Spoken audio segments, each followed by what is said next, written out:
Something new is appearing on Discord. Not a feature, not a redesign, a request. Some users are being asked to scan their face, others to upload their identity. No announcement, no clear warning, just a quiet message on their screen. Verify your age. And across Discord, panic followed. People started asking the same questions. Will chats be blocked? Will servers lock? Will accounts disappear? Because when a platform starts asking who you are, it's no longer just a chat app. This is OBX. And this is what's really happening. As screenshots spread, so did rumors. People compared it to Roblox, where AI decides your age group, where users were suddenly unable to speak, where full servers went silent. On Discord, many believed the same thing was coming. That AI would separate users, that chats would be restricted, that communities would fracture.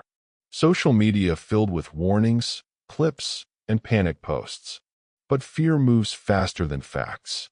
So let's slow this down. Discord is expanding its age verification system. In some regions, when you try to access age-restricted channels, age-restricted servers, or mature content settings, Discord may ask you to verify your age. The methods are simple: a video selfie or a government ID scan. This process is handled by a third-party verification company. And if you refuse, access is denied. Not to Discord, but to parts of it. Certain channels, certain servers, certain content. Your account still exists, but pieces of the platform begin to close. Quietly. Right now, Discord is not placing users into chat age groups. It is not separating who you can talk to. There is no global communication lock. But that fact doesn't erase the system.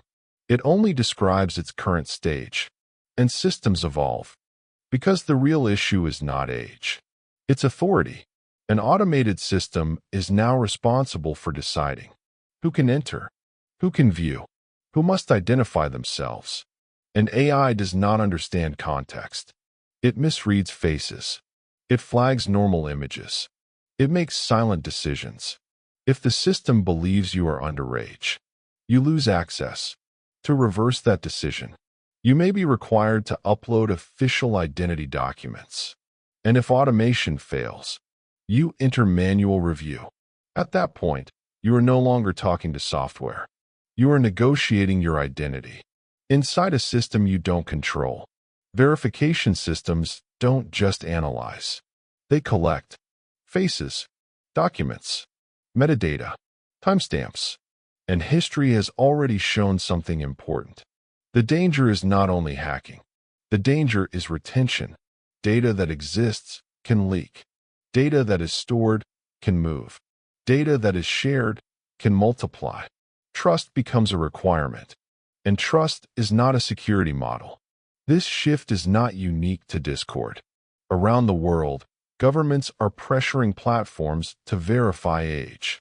Online safety laws, youth protection acts, digital identity regulations. The result is predictable. Platforms comply. Systems expand.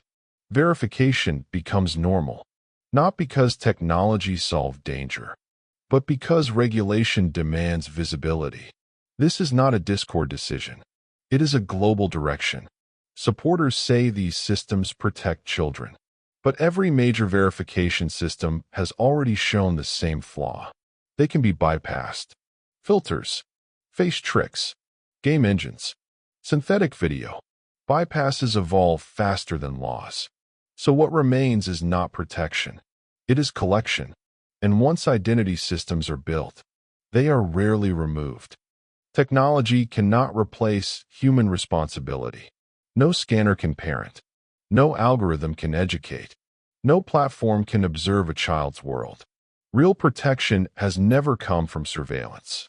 It comes from awareness, communication, monitoring, digital education, teaching how platforms work, teaching where danger appears, teaching when to leave. Systems can assist, but they cannot care. And when care is replaced with control, new risks are created. Discord's new system may not change your experience today, but it reveals something important. The internet is moving away from anonymity, away from assumption, away from presence, and toward verification. Because once a platform asks for your face, it's no longer just hosting you. It's recording you. This was OBX. And this was not an update. It was a warning.